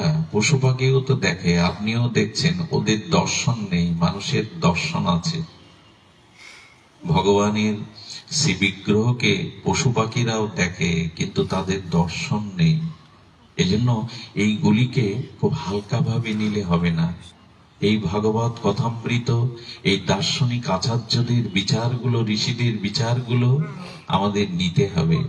আর এই নেওয়ার জন্য একটা জিনিস আজ থেকে সংকল্প করুন, আমি, আমার ভালো কোনটা, আমার মঙ্গল কোনটা, কিসে আমার কল্যাণ, কিসে আমার অকল্যাণ, এটা আমি বুঝি না, এটা সব থেকে বড় বোঝে ভগবান। এই জন্য কর্ম পূজা করতে হবে। কেন জানেন? আমি বুঝি। আচ্ছা, আমরা কি বুঝি কিসে আমার কল্যাণ, কিসে আমার অকল্যাণ, কোনটা আমার জন্য মঙ্গল, কোনটা আমার জন্য অমঙ্গল, এটা আদৌ আমরা? তার দুটো দৃষ্টান্ত দেই, অনেকক্ষণ শুষ্ক কথা হয়ে গেল। দৃষ্টান্তটা হলো এই, দেখুন, রামায়ণে নারদজির একটা চরিত্র আছে। নারদজির মনেও একসময় মনে হলো আমি বিয়ে করব। এ রোগ আবার নারদের মধ্যে এসে গেল, বিয়ে করে। আরে বেটা, তুমি যে পথ দিয়ে যাও ভক্তি হয়ে যায় বৃক্ষলতা, তুমি চিরমুক্ত পুরুষ, তোমার আবার বিয়ের মনে মনে বলছে কি নারায়ণের পাশে লক্ষ্মী, তাতে দোষ নেই, শিবের পাশে পার্বতী, তাতে ক্ষতি নেই, হ্যাঁ? আমার পাশে কেউ থাকলে কিসের ক্ষতি হবে? দেখুন, মনে যখন কোনো কামনা জাগে তখন সে সাপোর্ট খুঁজে বেড়ায়, যুক্তি খুঁজে বেড়ায়। লক্ষ্মীর, নারায়ণের পাশে লক্ষ্মী, শিবের পাশে পার্বতী, কৃষ্ণের পাশে রুক্মিণী, আমার পাশে থাকলে এত দোষ কি? বিয়ে করব। কিন্তু ভক্ত বা ভক্তি জীবনে থাকলে কামনা আসতে পারে, অসৎ বুদ্ধি আসতে পারে, কিন্তু পতন আসবে না। কেন জানেন? এই দেখুন কি মজার কথা, অকাম সর্বকাম বা বক্ষকাম উদারতি তীব্রেণ ভক্তি যোগেন যজতে পুরুষ পরমং পুরুষ। তোমার ভিতরে সর্বনিকৃষ্ট কামিয়ে গোবিন্দকে জানা, ভগবানকে জানে। আরে কালিও না, গোবিন্দের চরণ যা যোগী ঋষি মুনি তপস্যা যুগ যুগান্তর ধরে পায় না, গোবিন্দ চরণ কালিও নাগের মাথার উপরে। আরে এমন কি ভাগ্য করেছিস তোর মাথায় গোবিন্দের দুর্লভ ধ্বজঙ্কুশ চিহ্ন? কালিয়া তখন সহস্র ফনা দিয়ে বিষ ঢালছে। কে যেন বলছে, ওরে কালিয়া, যে চরণ পেয়েছিস ওটা বিষ ঢালা চরণ। কালিয়া তখন বলছেন, দিয়েছে বিষ তো দেব কি অমৃত, যা দিয়েছে তাই দিচ্ছে তাকে। আরে উনি তো আমায় বিষ দিয়েছেন, তো আমি অমৃত কোথায় পাবো? তা আমার মনে যদি কামনাও জাগে, ভগবান তুমি তো হৃদয়ের অন্তর্যামী রূপে আসো, কামনাটাও তোমাকে দেব, দিয়েছো তো তুমি। এগুলো সমাধান। বিষ দিয়েছ তো অমৃত কোথায় পাবো? তবে গোবিন্দ এসে বললেন, বীর যদি কেউ আমাকে দেয়, আমার চরণের এমন একটা মহিমা আছে, ওটাই অমৃত হয়ে যায়, দাও, আমাকে দাও, যা কিছু পারো। এই জন্য নারদ চিন্তা করলেন এটা গোবিন্দকে জানায়, ভগবানকেই। এই দেখুন কি সংকেত দিচ্ছে ভগবান, কামনা বাসনা যায় জাগুক, ভগবানকে নিবেদন করো, তিনি একটা পথ নিশ্চয় করে দেবেন। দেখুন, পরিবারের কেউ যদি ভক্তিমুখী না হয়, ভজনমুখী না হয়, আমরা তাই নিয়ে দ্বন্দ্ব করি, প্রতিবাদ করি, ঝগড়া বাঁধাই। খবরদার এইটা করতে যাবেন না, কারণ জীবনে আর যাই হোক জোর জবরদস্তি করে ভজন পথে কাউকে আনা যায় না। কি করবেন জানেন? ভগবানের কাছে একটা প্রার্থনা নিবেদন করে দিবেন, তুমি ফেরাও। যদি প্রার্থনা নিবেদনের পরেও না ফেরে, ভজন পথে না আসে, তখন একটা পথ হবে কি জানেন? প্রার্থনা বৃথা যাবে না, প্রার্থনায় সে হয়তো ফিরবে, নাহলে আপনি নতুন একটা পথের সন্ধান পেয়ে যাবেন, আর ওদের দিকে আপনার চাইতে হবে, একটা পথ খুলে যাবে। প্রার্থনাটা করুন, জোর জবরদস্তি করে ঝগড়া বাঁধাতে যাবেন না, অশান্তি করতে যাবেন না। কেন প্রসাদ পাবেন? এটা জোর জবরদস্তির জিনিস না। প্রার্থনা করুন, একটা উপায় হবে। তো নারদ গিয়ে ভগবানকে বলছেন, আমি বিয়ে করতে চাই। ভগবান মনে মনে কি করলেন জানেন? বিয়ের আসরও তৈরি করলেন, করে বানরের মুখ করে দিলেন ওর মুখটা। বানরকে কেউ বরমালা দেয়? বানরের মুখ প্রথম তো বুঝতে পারিনি আমার মুখ, বানর হনুমান করে দিয়েছে। গোবিন্দ যেন বলছেন, ভেতরে ভোগ বাসনা জাগলে মানুষ পশুই হয়ে যায়, মানুষ থাকে না। তো ওর গলায় তো দেয়নি, গোবিন্দের গলায় মালা দিয়েছেন। নারদের মতো দেবর্ষি নিজের কামনা পূরণ হয়নি বলে ভগবানকে গালি দিতে শুরু করেছে, অভিশাপ দিতে শুরু করেছে। তুমিও বউ পেয়ে হারা হবে, রাম অবতারে হারা হতে হলো, আমার ইচ্ছা তুমি পূর্ণ করলে না। গোবিন্দ তখন বলছে, কাঁদো, যত পারো গালি দাও, গালি তো দেবে 10 মিনিট, আর যদি বিয়ে দিতাম সারা জীবন গালি শুনতে হতো, কাঁদতে হতো। তুমি বিয়ে করলে মানায় তোমার, তুমি তো সংসার মুক্তি দেবে সবাইকে। নারদ কি তার ভালো বোঝে? নারদ কি তার ভালো বোঝে না গোবিন্দ বোঝে? তার ইচ্ছাটাকে মেনে নিন, উনি ভালো জানেন কিসে আমার কল্যাণ, আমি জানি না। অপারেশন থিয়েটারে উঠে ডাক্তারকে বোঝাবেন না আমার কিডনি কিন্তু এই জায়গায়, আপনার অস্ত্র ঠিক আছে তো, এইসব ডাক্তারকে বোঝাতে যাবেন না। ডাক্তারের কাছে সমর্পণ করে দিন, যা মঙ্গল হয় নিরোগ হয় তাই করুন। ডাক্তারকে কিছু, ভগবানকে কিছু বোঝাতে যাবেন না। উনি জানেন, এই জন্য নারদকে উনি বিবাহ করতে গালি নিলেন, অভিশাপ নিলেন, কিন্তু জানতেন ওকে সারা জীবন। নারদের মতো মুক্ত পুরুষ বিয়ে করে কি ভক্তির পথ থেকে দূরে যাবে? কিন্তু আর একজনকে বিয়ে দেওয়ার জন্য গোবিন্দ ব্যস্ত হয়ে গেল। এই দেখুন কার কিসে মঙ্গল তা উনি জানেন। কর্দম ঋষি, মনে আছে ভাগবতে? কর্দম ঋষি ব্রহ্মার মানস পুত্র। ব্রহ্মার মানস পুত্র গোবিন্দকে বললেন, আমি আদর্শ গৃহী হতে চাই, সংসারে বিয়ে করতে চাই, ভালো পাত্রী চাই, সুকন্যা। তপস্যা করতে, আমার মনে হয় কি জানেন, পুরুষের জীবনে সর্বশ্রেষ্ঠ সম্পদ হলো গুণবতী এবং ভজন অনুরাগিনী স্ত্রী পাওয়া। আর এর জন্য তপস্যা করতে হয়, এমনি এমনি পাওয়া যায় না। আমি একবার বস্তির একটা ঝগড়া শুনেছিলাম, কোথায় যেন গাড়িতে যাচ্ছি, বস্তির ঝগড়া শুনেছেন কিনা জানি না। সেই স্ত্রী বলছে, জীবনে মনে করেছিলাম রাজ্জাকের মতো স্বামী পাবো, আর স্বামী বলছেন রাজ্জাক পেতে গেলে সাবানা হতে হয়। বস্তির ঝগড়া। ওই দিন আমি বুঝেছিলাম, ভালো গুণবতী সহধর্মিনী পেতে গেলেও তপস্যা করতে হয়, সাধনা করতে হয়, এমনি এমনি পাওয়া যায় না। মা শারদা পাশে না থাকলে পরমাংশ হতে পারে না। বিষ্ণুপ্রিয়া দেবী পাশে না থাকলে মহাপ্রভু গাম্ভীরায় যেতে পারত না। পার্বতী না থাকলে ভগবান শিবের শিবত্বও থাকতো না। এটা খুব কম ভাগ্য ফলে পাওয়া যায় জানেন। কদ্দব ঋষি তপস্যা করছেন আদর্শ সংসারী স্ত্রী পাবে বলে, আর স্বয়ম্ভ মনোর পুত্র দেবাহুতিকে বিয়ে দিলেন। একজনের বিয়ে বন্ধ করে দিলেন বানর সাজিয়ে, আর একজনের বিয়ে বললেন তোমার বিয়ের ব্যবস্থা আমি করে রেখেছি, তোমার কন্যার ব্যবস্থা আমি করে রেখেছি। উনি জানেন কার জন্য কোনটা। তাই যদি শান্তি পেতে চান, ভগবানের ইচ্ছাকে নিজের জীবনে মেনে নিতে শিখুন। আর এই কথা, এই মন্ত্রটা গেয়ে উঠুন না। এই মন্ত্রটা সুরের লহরীতে গেয়ে ওঠেন, তুমি যাহা বোঝো ভালো তাই করো। আমি আমার ভালো বুঝি না, তুমি যা ভালো বোঝো তাই করো। এজন্য আমরা জানি না আমাদের কল্যাণ, আমাদের মঙ্গল কিসে হবে, তার উপরে সমর্পণ করে দিন। এই সমর্পিত ভাবটাই করে দিন। তবে সবশেষে এইটুকু বলি, আমাদের জীবনে তিনটি কৃপা আসতেই হবে। প্রথম কৃপা গুরু কৃপা, দ্বিতীয় ইষ্ট কৃপা, তৃতীয় আত্মকৃপা। খুব ধ্যান দিয়ে শুনতে হবে, এটা বিশ্রাম কথা। কি কি কৃপা বলা হলো? শ্রী গুরু কৃপা, ইষ্ট কৃপা এবং আত্মকৃপা। এই তিনটি কৃপার মধ্যে আত্মকৃপাই শ্রেষ্ঠ।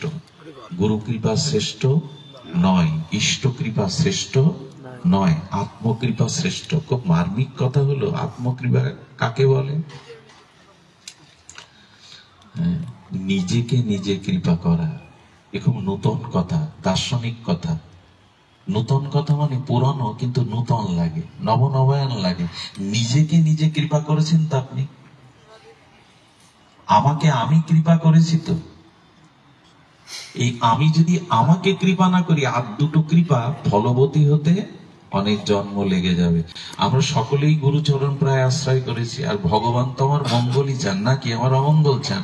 তাহলে ওই দুটো কৃপা আমার জীবনে আসে, শুধু নিজেকেই নিজে কৃপা করিনি বলে ওই কৃপাগুলো বিলম্বিত হচ্ছে। অর্থাৎ আমি যা গুরুদেবের কাছ থেকে পেলাম, ভগবানের যা কৃপা পেলাম, সেগুলো নিজের জীবনে কাজে লাগালাম কিনা, নিজেকে উদ্ধার করতে চাই কিনা, নিজের কল্যাণ চাই কিনা, নিজের সংসার বন্ধন মুক্তি চাই কিনা, তা যদি চাও তাহলে নিজেকে কৃপা করো। নিজেকে আর অপেক্ষার পথে, পতনের পথে নিয়ে যেও না, নিজেকে নিজে কৃপা করো। উদ্ধারে তো আত্মনা না আত্মা অবসাদায়, নিজের উদ্ধার নিজেই করো। তুমি যদি তোমার প্রতি কৃপা না করো যে আমাকে এই জন্মেই উদ্ধার হতে হবে, আর কত পশু পাখিতে যাব, আর কত তীর্থ জ্বালা ভোগ করবো, এইবার সুযোগ পেয়েছি, এইবার নিজেকে উদ্ধার করতে হবে, আর সময় নাই, আর আসতে চাই না। আমি নিজেকে নিজে কৃপা করছি না। সূর্যের আলো তো আমার দুয়ারে আসে, সূর্য চিৎকার করে বলবে না দুয়ার খোলো আমি ভেতরে যাব, দুয়ারটা আপনাকেই খুলতে হবে। আচ্ছা, কৃপা কে কাকে করে? একজন অর্থ রোজগার করলো, সেই অর্থে বাজার করলো, সওদা করলো, আহার্য বস্তু এনে পরিপাটি করে আমানি করলো, রন্ধন করলো, থালায় সাজালো, আপনার সামনে দিল, হাতে করে মুখে তুলে দিল, কিন্তু খাদ্যটা চর্বণ করবে কে?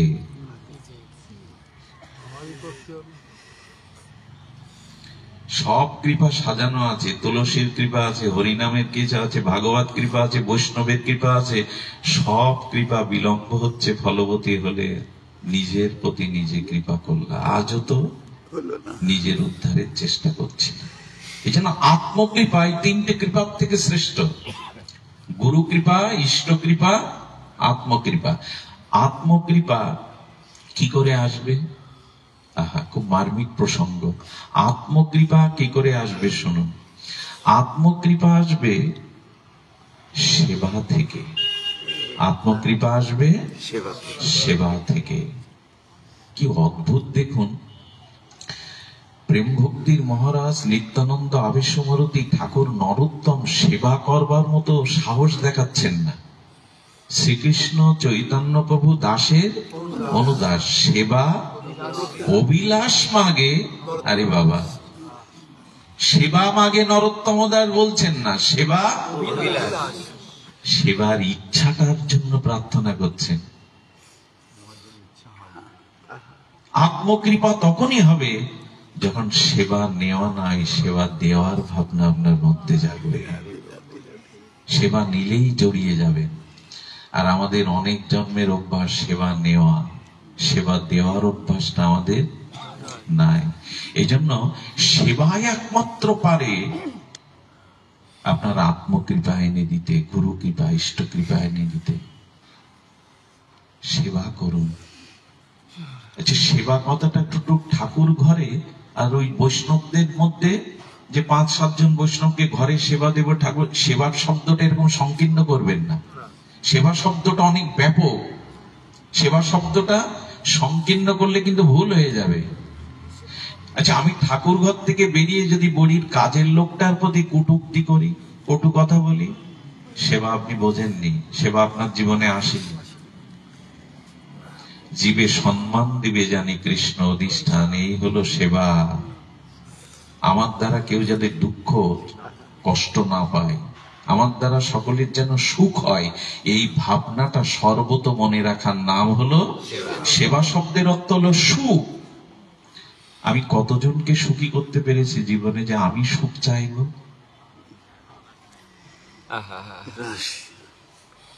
সেবা মানে সুখ দেওয়া অন্যকে, নিজে সুখ নেওয়া নয়। এই সেবা যতদিন আপনি সমগ্র গৌড়ীয় দর্শন, ভাগবত দর্শন খুঁজে দেখুন, সেবা ছাড়া আজ পর্যন্ত কেউ কিছু পায়নি, পাবেও না আগামীতে। সেবা চায়। যে জন্য রাজস্ব যজ্ঞে যজ্ঞেশ্বর কৃষ্ণ উচ্ছিষ্ট পাতা ফেলানোর দায়িত্ব নিলেন।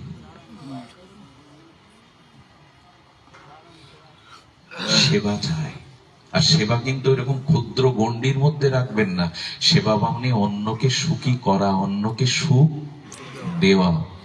হ্যাঁ, এই প্রসঙ্গে একটা কথা বলি যে এই সেবা না আসলে আপনার জীবন সরল, সহজ, সুন্দর হতে পারে না।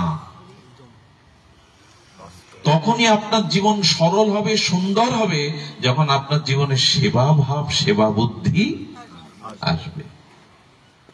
সেবা বুদ্ধি না এলে জীবন সরস হয় না, সরল হয় না। আজকের পৃথিবী দ্বন্দ্ব সংঘাতে জ্বলছে শুধু একটা কারণে, সেবা নিতে চায়, সেবা দিতে চায় না। এই জন্য কৃপা করে সেবা ভাবনাটা, আর বিশেষ করে আমাদের এই মহাপ্রভুর মহৎ পথের যারা গৌড়ীয় আচার্য, তাদের সেবাই একমাত্র ধর্ম। সেবা ছাড়া ধর্ম নাই, সেবা ছাড়া ভক্তি নাই, সেবা ছাড়া প্রেম নাই, সেবা ছাড়া বৈষ্ণবত্বও নাই। সেবা, সেবা আর সেবা।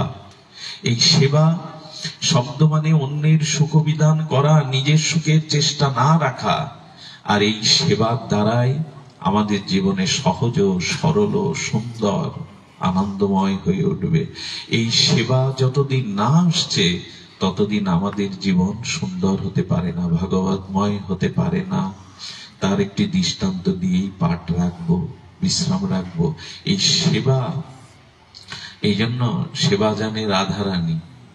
খুব তো গায়ে আমরা সেবা, উনি জানেন। সেবা কেমন জানেন? বলে কয়ে সেবা হয় না, এটা দাও ওটা দাও এই করো। আমার যা প্রয়োজন না বলার আগেই যদি আপনার হৃদয়ে ওটা বুঝে নেন, যেমন শিশু সন্তানের মুখ দেখে মা বুঝে নেন, বলা লাগে।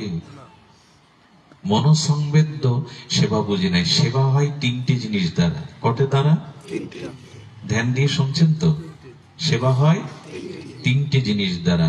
একটা হলো মনোজা, তনুজা আর বিত্তজা। কটা বলা হলো? হ্যাঁ, মন দিয়ে, তনু মানে শরীর দিয়ে, আর বিত্ত মানে সম্পদ বা ধন ঐশ্বর্য, টাকা দিয়ে। তার মধ্যে সব থেকে সহজ সেবা হলো টাকা দিয়ে সেবা করা, অর্থ বা ধন সম্পদ দিয়ে। ওটাই তো এখন আমাদের কাছে খুব কঠিন। ওটাই এখন আমাদের কাছে একটু সতর্ক করে দিয়েছেন ঋষিরা, যদি অর্থ থাকে তবে সেবায় লাগাও, না হলে অর্থ অভিশাপ হয়ে দেখা দেবে। সেবায় লাগাও, মঙ্গলময় কাজে, ভগবত ভক্তের কাজে, ভগবানের কাজে, সংসারের মঙ্গলময় কাজে, দুস্থদের, অভাবীদের একটু কাজে লাগাও অর্থটা। তাহলে সেবা তিনটে দিয়ে দিয়ে হয়, ধন দিয়ে, তন দিয়ে, মন দিয়ে। কি দিয়ে? মনোজা, তনুজা, বিত্তজা। বিত্ত মানে ধন ঐশ্বর্য। এটা সব থেকে সহজ, কিন্তু ওটাই কঠিন।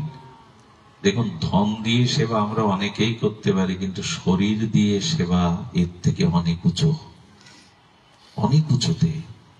সাধুগুরু বৈষ্ণব বাড়ি এলে মহাত্মাদের অন্যদের দিয়ে সেবা করাতে নেই। এগিয়ে দিতে গেলে বাড়ির সবাই কয়েক পা এগিয়ে যেতে হয়, আনতে গেলে সামনে গিয়ে দাঁড়াতে হয়। সেবাটা নিজের হাতেই করতে হয়, নিজের হাতেই সেবা করতে হয়। এই জন্য দেহ দিয়ে সেবাটা অনেক উচ্চ স্তর। অর্থ দিয়ে সেবা আমরা সবাই করতে পারি, কিন্তু দেহ দিয়ে সেবা সকলে করতে পারি না। আর দেহের থেকে আরো শ্রেষ্ঠ সেবা হলো মন দিয়ে সেবা করা। আর এই মনের সেবাটাই আমাদের গৌড়ীয় ভজনের অন্যতম জিনিস, সাধন শরণ লীলা। এই যে মন দিয়ে ভগবানকে সুখ দিন, চিরচেনা চিরায়িত সেই ঠাকুর মশাইয়ের আলাপ, রাধা কৃষ্ণ প্রাণমোর যুগলকে, ওই যে মনের সেবা। কালিন্দির কোলে কেলি কদম্বের বন, এই মনের সেবা চলতে থাকো। শ্রী গুরুদেবকে সম্মুখে পেয়ে তার চরণ অভিষেক করুন, তাকে ফুলমালা চন্দন চর্চিত করুন, মনসেবা চলতে থাকো। আরে ও দুটো জিনিস অধিকারী সবাই না। অর্থ দিয়ে সবাই সেবা করতে সামর্থ্য নেই, যারা নির্ধনী পারবে না। আর দেহ দিয়েও সবাই সেবা করতে পারে না, কিন্তু মন দিয়ে সকলেই সেবা করতে পারে। এই অধিকারটা সকলে, ধনী নির্ধনী, সুস্থ অসুস্থ, সবাই কিন্তু মন দিয়ে সেবা করতে পারে। কিন্তু আজ মন কার সেবা করে? মন আজ ঘুরে বেড়ায় অলিতে গলিতে। মনের সেবাটা কিন্তু সকলের জন্য, সকলেই পারে এটা, মনসেবা।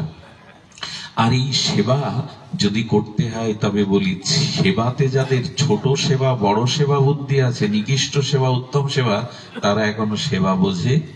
এই কথাটা আরো চমকপ্রদ। চমকপ্রদ কেন বলছি? রামচন্দ্র লঙ্কা বিজয়ের পরে যখন অযোধ্যার সিংহাসনে বসলেন, এক এক করে সবাইকে বিদায় দিচ্ছেন। বিদায় দিতে পারেননি হনুমানকে। আর একজন দাঁড়িয়েছিলেন যুবরাজ অঙ্গদ, আমি আপনার চরণ ছেড়ে যাব না প্রভু। কি বলে বসলো জানেন অঙ্গদ? প্রভু, আমি যত নিচ সেবা করতে, কিন্তু আমাকে চরণ ছাড়া। রামচন্দ্র তখন হেসে বললেন, সেবাতে যার ছোট বুদ্ধি আর বড় বুদ্ধি, নিকৃষ্ট সেবা শ্রেষ্ঠ সেবা যার এই ভেদ আছে, সে এখনো সেবা করতে, সেবার মর্ম। আচ্ছা, গোবিন্দের মাথায় মুকুট পরানো, গোবিন্দের গলে মালা পরানো, আর মন্দিরের ড্রেন পরিষ্কার করা, এই দুটোই যখন সমান ভাবতে পারবেন, তখনই সেবা করতে হবে আপনার। আমরা প্লেটটা দিতে পারি, জলের গ্লাসটা প্লেট না দিতে কার ইচ্ছা করে? ভক্তদের। কিন্তু উচ্ছিষ্ট পাতাটা ফেলার লোক খুব কম পাওয়া যায়। ওটাও যখন ওই প্লেট দেওয়ার মতো, পরমান্ন দেওয়ার মতো সেবা ভাবতে পারবেন, সেবাতে যেই ছোট বড় করবেন, গুরুদেব যদি বলে মাথায় একটু সুগন্ধি তেল দিয়ে বাবা মালিশ করে দে, আর ওই গুরুদেবী যদি বলে জুতোটা ময়লা হয়ে গেছে যা পরিষ্কার করে আন, দুটোই সমান ভাব দেবে। সেবা কখনো ছোট বড়। আমরা কিন্তু এরকম মনে করে বসি, গুরুদেব আসলে তার হাত ধরে ছাতা ধরে তার সাথে চলতে পারলেই মনে করে আমি গুরুদেবের খুব প্রিয়। কিন্তু দেখতে হয় গুরুদেব পাদুকাটা কোথায় খুলে রাখলেন, ওইটা নিরাপদ জায়গায়। গুরু আশ্রমে ভক্তরা এসছে, তাদের বসবার, হ্যাঁ, বাথরুমটা অপরিষ্কার করে আছে, গুরুদেবের দৃষ্টি কি শুধু হাত ধরলেই তার দিকে যায় গো? একটা জিনিস বলি, ভগবানের দৃষ্টি শুধু সামনে থাকে না, আমার মনে হয় ভগবানের দৃষ্টি সবার আগে পেছনে চলে যায়। সামনে আসলেই যে তার দৃষ্টি আমার দিকে পড়বে না। একবার হরিদাস, মুকুন্দ আর বাসুদেব, হরিদাস তো গাম্ভীরায় যান না, গাম্ভীরায় যে বাসুদেব ঘোষ প্রবেশ করেছে, বললেন সাথে কে এসেছে? মুকুন্দ আসেনি। বলল মুকুন্দ দুয়ারে। হরিদাস, প্রভু আপনার হরিদাস তো কখনো গাম্ভীরায় আসে না। প্রভু মুকুন্দকে রেখে বাসুদেবকে ছুটে গিয়ে হরিদাসকে জড়িয়ে ধরলেন। পেছনে থাকলে বুঝি ভগবানের দৃষ্টি যায় না? বেশি দৃষ্টি যায়, বেশি দৃষ্টি যায়। এই জন্য সেবা কখনো ওই যে সামনে এসে দেখিয়ে করতে হবে, ছোট বড় এই ভাবলেই আপনি ভেসে গেছেন, সেবা আপনি বোঝেননি। সেবা ছোট বড়। এই জন্য মা সন্তানের গালে যেমন চুম্বনের সেবা দেয়, আহাত তুলে দেয়, তার মলমূত্র ধুয়ে তাকে পরিষ্কারও করে, এটা সে ছোট সেবা ভাবে না, ছোট সেবা ভাবে না। এই জন্য সেবা ছোট বড় নেই। আর এই সেবা করলেই কি হয়, একবার দেবশিবাদ নারদ বৈকুণ্ঠে গিয়ে দেখে ভগবানের সামনে একটা গ্রন্থ, একটা খাতা। দেবশিবাদ বলছেন, প্রভু এটা কি পাঠ করছেন আপনি, কি গ্রন্থ পড়ছেন? বলে একটু খুলে দেখো। খুলে দেখে অনেক ভক্তদের নাম। বলছেন, প্রভু এই গ্রন্থ আপনার কাছে? বলে হ্যাঁ, যারা আমার উপাসনা করে তাদের লিস্টের মধ্যে। নারদ মনে মনে ভাবছে আমার নামটাও নিশ্চয়ই লিস্টে আছে। নারদ তাকিয়ে দেখে প্রথম নাম্বারে নারদের নাম। একটু প্রশংসা পেলেন, একটু আনন্দ পেলেন, কিন্তু খুঁজে খুঁজে দেখলেন হনুমানজির নাম ওর মধ্যে নাই। হনুমানের নাম তো ভক্তের মধ্যে ভক্ত শ্রেষ্ঠ, তিনি থাকা তো উচিত ছিল। উনি ওইটা মনে করে রেখেছেন। নারায়ণ নারায়ণ মাধব মাধব বলতে বলতে হনুমানজির কাছেই গেছেন। হনুমান জয় সিয়ারাম রঘুপতি রাঘব রাজারাম গাইছেন। হনুমানজি, আমি বৈকুণ্ঠ থেকে এলাম, খুব ভালো করেছেন, ভগবান দর্শন করে এসেছেন, বলুন ভগবানের কথা। বলবো কি, ভগবান একটা গ্রন্থ দেখছিল, একটা লিস্ট দেখছিল, তার মধ্যে যারা ভগবানের উপাসনা করে তাদের নাম, কিন্তু দুঃখের বিষয় আপনার নাম ওর মধ্যে নাই। হনুমান তখন একগাল হেসে বলছেন কি, খাতায় পৃষ্ঠায় নাম লেখানোর জন্য তো আমি পৃষ্ঠায় নাম উঠানোর জন্য তো আমি সেবা করি না। যখন চৈতন্য চরিতামৃত লেখে না কবিরাজ কৃষ্ণ গোস্বামী, কে বারণ করেছিল যে আমার নাম নিশানা হতে দিও না? লোকনাথ গোস্বামী সে বললেন, গোসাই চৈতন্য চরিতামৃত লিখছো, কিন্তু আমার নাম নিশানাও যেন ওর মধ্যে না থাকে। গোস্বামী গ্রন্থ পড়ে দেখেছেন? সনাতন গোস্বামী সাধারণ না, রূপ গোস্বামী, এরা এদের নিজের আত্মপরিচয় এরা লিখে, নিজের একটা কথাও লিখে যায়নি। এখন তো একটা বই প্রকাশ করতে গেলে আমরা উপরের পৃষ্ঠায় লাস্টের পৃষ্ঠায় ছবি সহ কত ডাটা দিয়ে দিই। ওরা একবারও নিজের পরিচয়, নিজের হনুমান বলছেন, খাতায় নাম লেখানোর জন্য তো আমি প্রভুর সেবা করি না, চরণ ধরি না, ওতে আমার কি এসে যায়? নারদ আবার গেছে বৈকুণ্ঠে, উনি তো প্রায় বৈকুণ্ঠে যান, গিয়ে দেখে আর একটা গ্রন্থ। প্রভু এটা কি গ্রন্থ পড়ছেন? বলে আগের মতো খুলেই দেখো। খোলার পরে বলছেন, প্রভু এটা কি গ্রন্থ বলবেন তো? বললে দেখো, আগে যে গ্রন্থটা আমি পাঠ করেছিলাম লিখেছিলাম সেটা যারা আমার উপাসনা করে, এই গ্রন্থে তাদেরই নাম, আমি যাদের উপাসনা করি। আপনি উপাসনা করেন কাদের? নাম খুলেই প্রথমেই দেখছে হনুমানজির নাম লেখা। আমি হনুমানজির উপাসনা করি, সেবা করলে ভগবান। আচ্ছা, আপনার বাড়ির চাকরকে, কর্মচারীকে আপনি কি চান আপনার থেকে বড় হোক অর্থবিত্তের সামর্থ্যে? হ্যাঁ, সে যদি বিশ্বাসী হয় আপনি তার উন্নতি চান, গাড়ি বাড়ি চান, কিন্তু আপনাকে ছাপিয়ে যাক এ কোনো মহাজন চাই কি? এ তো গোবিন্দ চান। গোবিন্দ বললেন, হ্যাঁ, গোবিন্দ বললেন আমার সেবা যে করে, আমার যে ভক্ত, ভক্ত মেয়েরা মুকুটমণি, মেয়ে ভক্ত কা দাস হোক।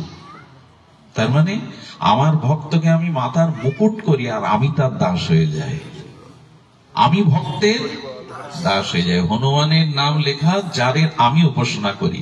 এবং জানেন, হনুমান সেবা ভিন্ন প্রভুর কাছে কিছু চায়নি। এই জন্য রামচন্দ্র হনুমানের দিকে সরাসরি তাকাতেই পারতেন না, নিজ হয়ে তাকাতেন। সীতামা এইটা প্রশ্ন করেছিলেন, হনুমান আপনার কি হয় প্রভু? বললো, আমার পুত্র। জানো সীতা, লক্ষণের থেকে হনুমান আমার কাছে প্রিয়। এ কথা রাম ভগবান নিজে মুখে বলেছেন। কেন জানেন? দেখো সীতা, হনুমান আমার পুত্র, আমার আত্মসম।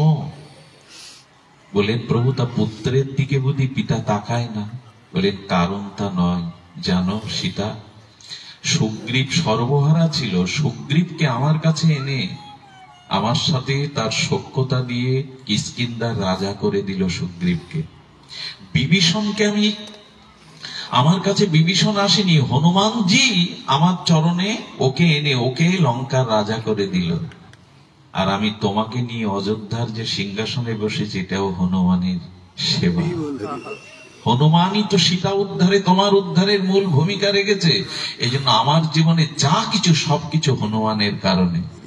বলে, তাহলে তো হনুমানের দিকে বেশি তাকানো উচিত আপনার, কিন্তু আপনি ওর চোখে চোখ দেন না কেন? আহা, এই কথার তুলনা হয় জগতে? কেন সেটা জানো? সবাই রাজ্য নিল, সম্পদ নিল, হনুমানকে আমি বারবার কিছু দিতে চেয়েছি। হনুমান সরস বদনে নয়ন জলে বারবার বলেছে, তোমার চরণ সেবা ছাড়া আমি জগতে কিছুই চাই না। আমি তোমার চরণ ছাড়া এই জগতে কোনো কিছুই চাই না, সেবা ছাড়া। বৈকুণ্ঠ চাইনি, শাস্তি, সামীপ্য, সারূপ্য, শালোক্য, হনুমানের সেই বিখ্যাত কথা, দিও মানাংনা গৃহ্ণন্তি বিনামত সেবনং বিনা। গোবিন্দ বলছেন, রাম ভগবান বলছেন, রাঘবেন্দ্র সরকার বলছেন, হনুমান আমার সেবা ভিন্ন জগতে কিছুই আমি দিতে গেছি, নেয়নি, সেবা নেয়নি। বলেন, তারপরেও কেন হনুমানের দিকে তাকাচ্ছেন না? প্রভু কি বললো জানেন? বললো, আমার ভক্তকে যখন আমি কিছু দিতে পারি না, ভক্ত শুধু আমাকে সেবাই দিয়ে যায়, সেই ভক্তের কাছে আমি ঋণী হয়ে যাই। আর মহাজনকে সামনে দেখলে ঋণগ্রস্ত ব্যক্তি তার চোখে চোখ দিয়ে কথা বলতে পারে না। হনুমানের কাছে আমি ঋণী, তাই হনুমানের চোখে চোখ দিয়ে কথা বলার আমার সাহস হয় না, তাই আমি হনুমানের দিকে তাকাতে পারি না। সেবাই আমাদের একমাত্র ধর্ম। অন্যকে সুখ দিন, কোটি গুণ সুখ আপনার কাছে ফিরে আসবে। আর সব থেকে বড় সেবা জীবনে ভুল হয়ে যাবে যদি গুরু বৈষ্ণবের সেবা না হয়, রাধা মাধবের সেবা না হয়। সেটা যা কিছু দিয়ে হোক, সুর আছে, কথা আছে, মন আছে, ভক্তি আছে, শ্রদ্ধা, সবকিছু দিয়ে তাকে সেবা করো। আজ এইটুকুই। আপনাদের মঙ্গল হোক। শ্রী গুরুদেব।